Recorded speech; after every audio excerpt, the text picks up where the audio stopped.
पूरक परिणाम के रिजल्ट पे जितनी सीटें खाली थी, अभी तक 23,000 से ज़्यादा पद खाली है और मात्र 2773 लोगों का रिजल्ट आया है।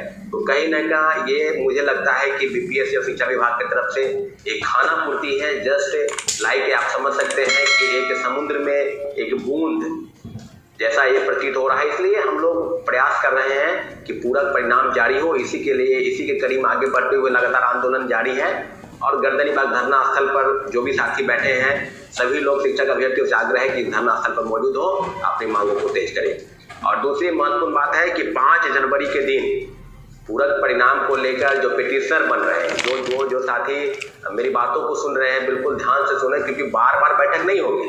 और कई साथी जो दूर दराज से हैं, उत्तर प्रदेश से हैं, राजस्थान से हैं, दिल्ली से हैं, बम्बई से हैं, अपने अपने जो डॉक्यूमेंट्स हैं वो भेज चुके हैं।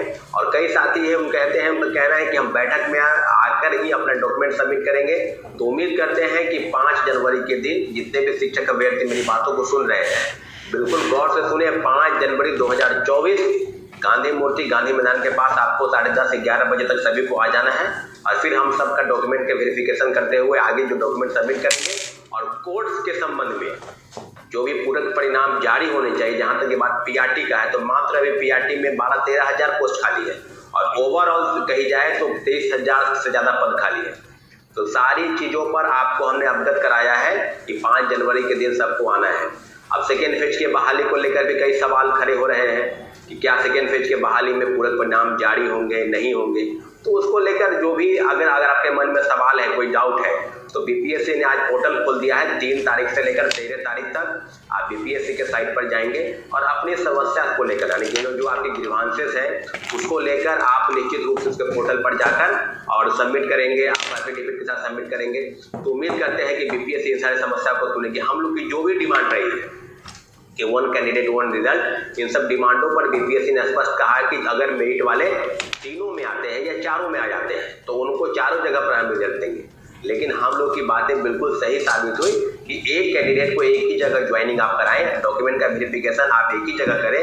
तो इस बात पर बीपीएससी ने बिल्कुल ध्यान दिया और उन्होंने कहा कि आप सभी जितनी भी परीक्षाएं दी हैं सभी का रिजल्ट आप वेट कर लें और जिस किसी में आपको ज्वाइन करना है वहीं पर जाकर आप डॉक्यूमेंट का वेरिफिकेशन कराएं और जिस जगह आप डॉक्यूमेंट का वेरिफिकेशन कराते हैं वहीं से वो लॉक हो जाता है। तो नए चयनित जो अभ्यर्थी हैं या जो वेटिंग लिस्ट में हैं या आने वाले समय में वो प्रोविजनल के रूप में क्या होगा, तो सारी चीजों पर अगर इतना बात है कि जो पूरक परिणाम जारी होने चाहिए, ये बातें 13 तारीख के बाद शिक्षा विभाग की जो सूची भेजी जाएगी बीपीएससी को, जो पद खाली हैं, विभिन्न जिलों की जो सूचनाएं आएंगी, उस सभी के लिए कुछ न कुछ जो डाटा है वो बीपीएससी भेजा जाएगा। तो सारी चीजों पर अब पूरक परिणाम कब जारी होंगे इसको लेकर भी कई घमासान है।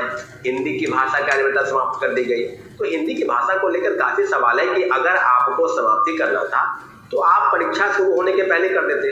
जस्ट रिजल्ट पब्लिश होने के एक दिन पहले आपने नोटिस निकाला कि भाषा की अनिवार्यता समाप्त कर दी गई है। तो क्या शिक्षक बनने के लिए प्रथम फेज में भाषा का जानकारी होना चाहिए और सेकेंड फेज के बहाली में नहीं होना चाहिए?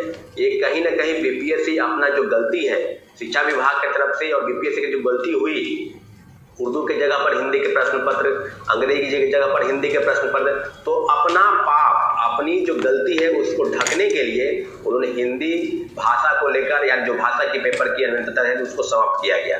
तो कहीं ना कहीं ये उन लोगों के लिए बहुत बड़ा धोखा है। इन्होंने हिंदी की पेपर के माध्यम में काफ़ी अच्छी तरीके से परीक्षाएं तैयारी की और उनका ये लगा कि ज़्यादा समय भी उनमें गया, 25 मिनट से ज़्यादा समय उन्होंने व्यतीत किया और उनका जो मार्क्स है मात्र 1 to 5 में उनकी भाषा की अनिवार्यता सही थी, जारी थी, परंतु उसके ऊपर के 6 से 8, 9, 10 और 11 12 यानी तीनों के ऊपर के माध्यमिक और उच्चतर माध्यमिक सभी में भाषा का जानकारी होना जीरो है, यानी नील बटा सन्नाटा। आपको कुछ भी जानकारी नहीं है तो आप उसमें पास हो जाएंगे। तो ये इस तरह की चीजें मानसिकता बीपीएससी की तरफ से जो चीज की जा रही है, कहीं ना कहीं शिक्षक अभ्यर्थियों के बीच में काफी आक्रोश है। वो अपने आप को ठगा महसूस कर रहे हैं। काफी शिक्षक अभ्यर्थी कटअप भी हाई चला गया, इसके पीछे कई कारण बता रहे हैं। तो मुझे लगता है कि बीपीएससी की तरफ से जो भी गलती हुई और शिक्षा विभाग की तरफ से जो भी गलती प्रथम फेज के बहाली में हुई, अब सेकेंड फेज की बहाली में वो गलती को दोहराए नहीं, आराम से चीजों को करें, डॉक्यूमेंट का वेरिफिकेशन भी सही तरीके से करें। तो फर्जीवाड़े तरीके के जो बातें थी कि फर्जीवाड़ा हो रहा है, इस बात की पुष्टि तो बीपीएससी कर ही दी है। और शिक्षा विभाग की तरफ से जो चिट्ठी जारी हो रहा है उसकी पुष्टि अगर हुई कि थंब इम्प्रेशन है, जिलों से सूचनाएं जो ज्वाइन कर लिए प्रथम पेज में, सबको दोबारा अब थंब इम्प्रेशन देना है। कहीं किसी का फोटो मैच नहीं कर रहा है, कहीं आधार कार्ड मैच नहीं कर रहा है, कहीं किसी का सिग्नेचर मैच नहीं हो रहा है। तो आदि आदि कई समस्याएं हैं जिसको प्रथम पेज की बहाली की समस्या आज तक चल रही है। सेकेंड पेज की बहाली में भी डॉक्यूमेंट का वेरिफिकेशन करना है, सही ढंग से नहीं हो रहा है या हो रहा है, इस पर भी काफ़ी गहमागमी है। तो जिलों से जो सूचनाएं जाएगी शिक्षा विभाग की तरफ से, मुझे लगता है कि जो एसीएस हैं के पाठक, उनके तरफ से भी लगातार इस तरह की चीज़ें हो रही है कि फर्जीवाड़े तरीके से लोग बहाल हुए हैं, उनको बाहर का रास्ता दिखाया जाएगा। और हजारों लोग इस तरह की चीज़ें की हैं। डोमिसाइल को लेकर भी उत्तर प्रदेश के निवासी कई ऐसे हैं जो बिहार के आसपास के जिलों के हैं, उन्होंने बिहार का डोमिसाइल बनवा लिया है। तो इस तरह की चीज़ें भी सामने आई है। विकलांगता सर्टिफिकेट को लेकर भी जो हैंडीकैप हैं, जो दिव्यांग हैं, उनके भी लिए भी कि कई लोग फर्जीवाड़े तरीके से दिव्यांग का सर्टिफिकेट बनाकर और शिक्षक बहाली में वो घुस गए हैं, वो ज्वाइन कर लिए हैं। उन लोगों को भी बाहर का रास्ता दिखाने की जरूरत है। कई मामलों को लेकर मुझे लगता है कि बीपीएससी शिक्षा विभाग और बीपीएससी ने मिलकर जिस तरह की प्रक्रिया को अपनाया है उसमें ही खामी और दोष है। इसका पूरा भुगतान शिक्षक अभ्यर्थी भुगत रहे हैं। तो सारे मुद्दों पर आपसे हम आग्रह करते हैं कि जहां कहीं भी प्रोटेस्ट होता है उसमें बढ़ चढ़ कर हिस्सा लें। सिर्फ वीडियो देखने से और कमेंट करने से समस्या का समाधान नहीं होगा। आप शिक्षक हैं, आप शिक्षक अभ्यर्थी हैं, आप अपने अप्लाई किया है नौकरी के लिए, तो आपको आना पड़ेगा।